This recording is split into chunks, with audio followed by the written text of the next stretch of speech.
about don't lose faith. That's easy to do. Statistically, the U.S. right now ranks for the year of, obviously I'm not talking about, I'm going to close this door. Obviously I'm not talking about 2024, there's no numbers for 2024. So not 2024, but years, closing out 2023. The U.S. ranks 25th in the world in economic freedom. Compare that to the fact we were 12th 4 years ago. That's a significant drop. Our housing market, rule of thumb for lenders is that your rent/mortgage, your housing, your shelter, should never exceed 24% of your income. 24% of your income, 25% of your income should be your shelter. It should never exceed that much. To live in a house or a rent today, it costs on average 34% of your income and rising. The average mortgage payment is $2,000. The average rent payment is $1,200. In order to meet a $2,000 mortgage payment, which is the average, household income total must be $75,000. The Kentucky average total income was $62,000. So there is a, $13,000 difference, which is significant. So to make that work, if that's the average, then the average person cannot afford rent or mortgage in Kentucky. It's not pretty right now. Churches are not exempt from this strain. Last year, there were 4,500 Protestant churches closed. Closed their doors forever, just shut down. They didn't have attendance, they didn't have the funds, whatever. Last year, we lost 4,500 churches. Although 3,000 were opened, it still left a deficit of 1,500 that were closed. This is the first time since they started record keeping the U.S. did not see an increase in church and faith-based organization. Those are the times we live in. This is the first time the church has not expanded in the U.S. Ever.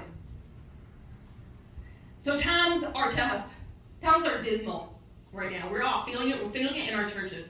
We're feeling it in our household income. We're feeling it in the world's economic landscape. We're feeling it with inflation being, it was slowly, gradually declining through last year. From the start of the year, we were seeing 0.2% drops and 0.3% drops. It is now back on the rise. It is up this month from last month. It is officially back on the rise. Political nonsense is going to be never ending because it's an election year, so we're set to be excited for all of that mess. The number one mentality that we have. Look out for number one. You got to be a boss. You got to be a hustler. You got to work 3 jobs. You got to go after it. You got to get it. You can't give up. You can't let down. You can't slow down. You're lazy, and there's a million things out there to chase. This mentality is leaving us exhausted, overwhelmed, and under-equipped. I want to tell you that this is not the first time God's people have encountered dismal situations. This is not the first time times have been tough and times have been difficult. I think we are feeling it so heavy this time because it's not individual. There were times in this country where the South was in a worse position than the North. There were times in this country where the poor were in a worse situation than the rich. There were times when races were in certain situations. I think maybe this is the first time in my scope, my generation, that we have seen everyone in the same boat, right? Black and white were struggling. Male, female were struggling. North, south were struggling. This is the first time the U.S. as a whole is hurting when times are tough. And I think that's why it feels so significant right now. Because there's, if you're just the only one struggling, you can go to resources, right? You can go to someone else for help. Well, the church as a resource, we lost 1,500 last year. That's not a resource for people anymore. They don't have anywhere to turn because everybody is hurting right now. This is not the first time that has happened. So I want to tell you about another time when things were bad for an entire nation, when things did not look good for an entire nation, when there were no resources for an entire nation. The Israelites had been in the wilderness, and God gave them the promised land. And he told Joshua where the promised land was, and he said to send spies to the promised land, and Joshua did. He picked a leader from every tribe, and they went out on their little expedition. They went over to the promised land, and they found many different nations living in the promised land, and they found that the men that were in the promised land were giants. They were huge men. Matter of fact, when the spies came back, they said they were the Nephilim. Now remember, what we're talking about is in Numbers. The Nephilim were in Genesis. when angels mated with women, mortal women, and had children. They were called the Nephilim. They were saying they lived there. That's apparently where they migrated to, because there were giants in the nation. Now, whether or not they were exaggerating, who knows, but the idea is they were big people. They were not small, they were not inferior, they were not small of stature, they were not small of presence. They were obviously fearsome people. They had fortified cities, which meant they had battlements, which meant they had armies, right? You don't fortify a city that doesn't have an army. That requires certain things. And so they came back and they said, yeah, it's flowing with milk and honey, and yeah, it's everything God said it was, but it's not as great as we think because we don't have an army. We don't have an organized military. We don't have giants in our midst with supernatural ability, maybe. We don't have bunches of different nations where we can ally ourselves with. We don't have anything that they have. Matter of fact, we are homeless. They're in the wilderness. They don't have homes. They're pitching tents every night. Matter of fact, they're getting hungry on occasion. God had to provide manna because they were hungry. They knew what hunger felt like. And they didn't know that tomorrow was going to be any better. God wasn't saying, hey, it's 40 years and then I get you to the promised land. He just said follow. He didn't tell them. We know now looking back how long it took. They didn't know. I mean, we're looking at the housing market and how bad it is right now and how we're worried we could be homeless. The Israelites, the entire nation was homeless. This is not the first time a nation has been in trouble. Times were tough. The problems ahead were very massive. They were so massive that at some point the Israelites looked at Moses and they said, forget it. We'd rather go back to slavery. Let's just pack our junk and go back into Egypt. Because at least there we were fed, at least there we had a home, at least there it was somebody else's job to make sure that we were taken care of. It might not have been great, but nobody was starving, nobody was dying, nobody was homeless. It might not have been great, but it was better than this. This is bleak. When slavery is better than your situation looks really rough. I think some of us have said even now in our times, if I was in jail, at least I would have 3 square meals a day. If I was in jail, at least I wouldn't have to worry about heating my house. If I was in jail, we've said, I would rather do that than this. This is too hard. I'm not getting anywhere, and I don't know how long it's going to be. I don't know how much further we can go. The problems are definitely massive. So with that background, we're going to pick up in Numbers. We're going to read in chapter 13, and we're going to read verses 26 through 33. And then we're going to pick back up in 14 at verse 6 through 10. Not taking anything out of context. I just don't want to read 3 chapters of Numbers and take up your time. But this kind of zeroes in on what we're going to be talking about. So story time. I'm just going to read it to you like a story, and we'll go with it from there. Numbers 13, 26 through 33. The report about Canaan. The men, which were the spies they sent, went back to Moses, Aaron, and the entire Israelite community in the wilderness of Paran at Kadesh. They brought back a report for them and the whole community, and they showed them the fruit of the land. They reported to Moses, we went into the land where you sent us. Indeed, it is flowing with milk and honey, and here is some of its fruit. However, the people living in this land are strong, and the cities are large and fortified. We saw the descendants of Anak there. The Amalekites are living in the land of the Negev. The Hittites, the Jebusites, the Amorites live in the hill country. The Canaanites live by the sea and all along the Jordan. Then Caleb quieted the people in the presence of Moses and said, let's go up now and take possession of the land because we can certainly conquer it. But the men who had gone up with him responded, we can't attack the people. They're stronger than we are. So they gave a negative report to the Israelites about the land they scouted. The land we passed through to explore is one that devours its inhabitants, and all the people we saw in it are men of great size. We even saw the Nephilim there. The descendants of Anak came from the Nephilim. To ourselves, we seem like grasshoppers. We must have seemed the same to them. Pick it up in 14 at verse 6 through 10. Joshua, son of Nun, and Caleb, son of Jephunneh, who were among those who scouted out the land, tore their clothes, and they said to the entire Israelite community, the land we passed through and explored is an extremely good land. If the Lord is pleased with us, he will bring us into this land, a land flowing with milk and honey, and give it to us. Only don't rebel against the Lord and don't be afraid of the people of the land, for we will devour them. Their protection has been removed from them, and the Lord is with us. Don't be afraid of them. While the whole community threatened to stone them, the glory of the Lord appeared to all of the Israelites at that tent of meeting. There was certainly a lot against the Israelites. There's certainly a lot going on. Even the Israelites are against the Israelites. They're going, we can't. Matter of fact, they said exactly, we seemed like grasshoppers to ourselves. To ourselves, we seem like grasshoppers. We must have seemed the same to them. They were saying, I know what I look like, and I am not good enough. I know what I'm capable of, and I can't do that. We tend to do that to ourselves too. We tend to get that way. We tend to look at the problem, the mess, the mountain, and to say, God, this, I know me, and I can't do this. Lord, you're calling me to do this, but I know I can't do this. I've tried this before, and I have failed. This is not my game. This is not my thing. Pick someone else, because I will not do it well. We are our worst enemy. We see the bigness of what's ahead of us, and we immediately go, I seem like a grasshopper to this. I must seem that, and worse maybe, to the enemy. We are our own worst enemy when we get confronted with massive difficulty. But I would say, where is our joy in these times? Where is the joy of the Israelites? These are the same people God delivered from Egypt. These are the same people that walked on dry land when he split the sea. These are the same people that ate manna from heaven. These are the same people that Moses struck a rock and they got water. Where's their joy? How could these people not go, but God is greater? Yeah, that's scary, but God is greater. Well, I could ask ourselves the same thing. How could we not go? Yeah, the world's in a state. The numbers are there. The statistics are not pretty. They're not something we like to see.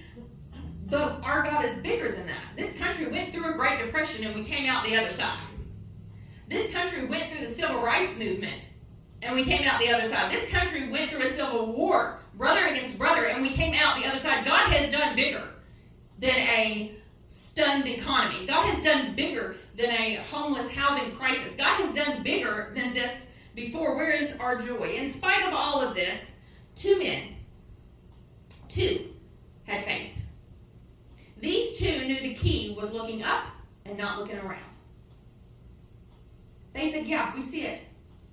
That's not my truth, though, because my truth is God said that was mine. So I see it, but I'm going to look up instead of look at that, because the longer I look at that, the more scared of that I'm going to be, right? The longer I look at that, the scarier that becomes. The longer I sit on that, because I'm going to start ruminating on it, and I'm going to start thinking about it, and I'm going to start trying to make plans of my own, and then I'm going to see where I like and realize I can't do this. So instead of looking at that, I'm going to look up. I'm going to look at what the truth is. This world didn't give us anything, so it can't sustain anything. So to look at our problems and think we're going to fix this on our own, this world didn't give us the authority we have. So this world can't sustain that authority. This world didn't give us the blessing of financial security, of peace, of hope, of love, of joy. This world didn't give us those things. So it can't be sustained by this world. If your peace depends upon you having a roof over your head, I mean, I get this, and I get the importance of that. We've been threatened with that a million times. I get the need to have a roof over your head. But if your peace is dependent on that, then your peace is dependent on the world. The world don't give you peace. God gives you peace. And so no matter whether you have a roof over your head or not, God is still your peace. The Israelites were literally homeless. They didn't have homes. They were living in tents. They lost their peace because they were putting their peace in people. They were putting their peace in places. They were saying, I have peace of mind because someone else is going to provide for me. I'll go back to slavery because somebody else is going to provide. Well, they should have been going, I have peace right now because he has always provided. I've been walking in the wilderness for years and he hasn't failed me yet. I've been walking homeless and hungry and he hasn't failed me yet. They didn't look up, they were looking around. These two understood that they got to look up and not a world, because this world didn't give it to them. The world certainly can't sustain it. Fearless faith is not denial. Faith doesn't deny the circumstances. Caleb and Joshua didn't get up and say, oh, that's not true. They weren't that big. They said, yeah, they were big, but God's bigger. They didn't pretend there wasn't fortified cities. They didn't pretend the land wasn't as great as it was. Of course the land was as great as it was. Fearless faith doesn't pretend it's not there. It sees what's there. Fearless faith sees the obstacle, but also sees the reward. And that's what Caleb and Joshua were able to do. They were able to see, yeah, there's Nephilim. Maybe. We don't know if they were exaggerating. Yeah, there's big, tough guys. Yeah, there's big, tough guys there for sure. But they were also able to say, but God said that land is ours. So what do I want to do? Believe in God and have a land flowing with milk and honey, or believe in myself and go be a slave again? The option for them was very clear. They was going to believe in God. They weren't denying that wasn't there. They were saying my faith is in God, not in myself. Because if it's in myself, I'm going back to slavery. Because you're absolutely right. I can't do that. Absolutely, I can't do that. But all along, God has proved that it's Him that's doing it, not me. They saw the problem, but they also saw the promise. This was the promised land. God told them this is the promised land. Yeah, there's a problem. It's not free of people. It's not free of an issue. It's not free of conflict. But it's still the promise. Sometimes we look at something and if it's not easy to get, we think then that can't be God. That's not necessarily the case. If He promised you that, there may be an obstacle there. Can you see the reward beyond the obstacle? I want to encourage you to don't lose faith. Yes, this world has made a mess of things. We have had leaders make poor financial decisions. We have had leaders make poor personal decisions, poor decisions with morale and how they behave privately and publicly with genders of the opposite sex. We have had leaders fail us. Just bottom line, fail us. We have had leaders lie to us in this country. This world has made a mess, and what we're living right now is a result of that. It just is. We have a hand to play in that, because if you'll go ask people if they're voting, they'll tell you no. Well, you can't vote somebody in office that represents you if you don't go vote. So we get left with people in office that don't represent us because we're not voting. That's why I get up every time there's an opportunity to vote and say, go vote. You don't believe your vote matters, but if everybody votes, that matters. If everybody's disillusioned and nobody's voting, that matters. And we end up in the messes that we are in now. And let's be honest, we've made a mess of things. We've made bad choices. We've chosen not to save. We've chosen to overspend. We've chosen to value something over what we should. We've chosen the easy way out instead of the tough stuff. We've chosen bad. We've all done it. There's been times in my life when I've been in a tough spot and been like, and I know good and well I put myself here. We've done it. We've made bad decisions. And maybe it wasn't even a conscious bad decision, but it was a looking back going, you know what? I did not pray over that. I did not seek God's guidance over that. No wonder that didn't work out. That was, in the moment you didn't realize it was a bad choice. It was still a bad choice. You know, we've all done things and messed up our lives and put ourselves in a position of mess. The good thing is His promises remain in the mess. He doesn't go, oh, never mind. That didn't go how I thought it was going to go. I expected you to be better, so never mind. I'm taking that back off the table. That doesn't happen. He doesn't look at this country and go, you know, we see it on Facebook a lot, and people say, like, God has forsaken America because America has turned from Him. That's not how He works. Did He ever forsake the Israelites? They turned from Him over and over and over again. And God repeatedly said, if you come to me, I got you. Mm-hmm. And He was faithful to do that. He didn't revoke the fact that He was going to bring a Messiah from the Israelites. He didn't revoke the fact that there was going to be a dynasty, the Davidic king. He didn't revoke any of His promises whenever they messed up. He didn't do it. Why would He do it now? God's promises remain even in the mess. His provision, His healing, His restoration, His joy remains. Because it's not born of the circumstance. My joy isn't found in financial security. My peace cannot be found in financial. Do I want that? You betcha. Do I pray for that? Absolutely. Do I hope we all have that? Without a doubt. But that's not going to be where my joy comes from, because quite frankly, I'm going to be miserable for a long time, because I don't think any of us have some economic security right now. Everything's a little iffy right now. And so we have a choice to make. Okay, do I want to live like the spies in a world of drudgery, in a world of fear, in a world of worry, or do I want to live full of joy? Because the circumstance is the same. The circumstance is exactly the same. I can be full of joy because God is good and worry about my finances. Or I can be afraid and I can be doubtful and I can be sad and I can be worried and still have financial challenges. The circumstance doesn't change. You're still going to suffer. I just told you, the world's in a rough shop. We are all still going to have moments and times when life is hard. The only thing that remains the same through that is God. And so the joy has to be in Him. It cannot be in what you have. Because you can lose what you have, but you can't ever lose God. You can't lose the promise. You can't lose the reward. You can't lose faith. We hold on to our faith by keeping our eyes on Jesus, because Jesus is going to take care of the rest. Caleb and Joshua understood, I'm going to look up. I'm not going to look around. Because if I look around, I'm going to lose my joy. My joy is found in Jesus, so I'm going to look to Jesus. If my joy is found in the promises of God, then my gaze is going to stay fixed on the promises of God. If my peace is found in and the faithfulness of the Lord, then my gaze is going to stay fixed on the faithfulness of the Lord. I can't keep that and then focus on other things. It doesn't work that way. If NASCAR drivers, they say if they focus on not turning into the wall, they turn into the wall, because you go where you're focused. So if I'm not focusing on the promises of God, then my joy is going to go the way of God. It's not going to stay with me, because whatever I'm focused on is what I'm going to be a part of. If I'm focused on fear and on lack and on doubt and on worry, I'm not going to have joy. But if I'm focused on the fact that God's going to give me joy that surpasses all understanding, if I'm focused on the fact that God said He would provide, if I'm focused on the fact that God is faithful, then I'm going to have joy, then I'm going to have peace, I'm going to have rest, I'm going to have security, I'm going to have a testimony, I'm going to have a witness. I'm going to be everything He ever called me to be in a very difficult time, because right now there's a lot of darkness and people need light like they never needed it before. They need to understand you can have joy even in the fear. You don't have to say, I've got this figured out. You can look up and say, yeah, that's tough. Those men are huge and they have a fortified city. But that doesn't bother me none, because I've got God. And I don't know how He's going to work it out, and I don't know what it's going to look like, and I don't know how long it's going to take, but He's God, and I can trust in that. Because I can't trust in that. I know I can't do that. I can't fix the U.S. economy. I would like to. I can't. And I'll be perfectly honest. If I was in a position where I could, I still don't think I could, because I don't think I have the mental intelligence to fix our economy. I can't do that. God can fix my economy. God can fix America's economy. God can fix the global economy. When He chooses to do that, I don't know, but I can trust in the fact that He's going to take care of me, whatever that might look like. But if I focus on the fact that we're falling and there's nobody there to catch us and there's no resources, and it's so easy to get caught up doing that when you constantly have requests that you can't fill, it's so easy to get caught up in that I don't have it. We have to consistently remind ourselves that there is a way not to lose faith, and we just have to keep our eyes fixed on Jesus. We have to keep looking up to the promise and not around at the problem. Father, we are thankful for Your faithfulness.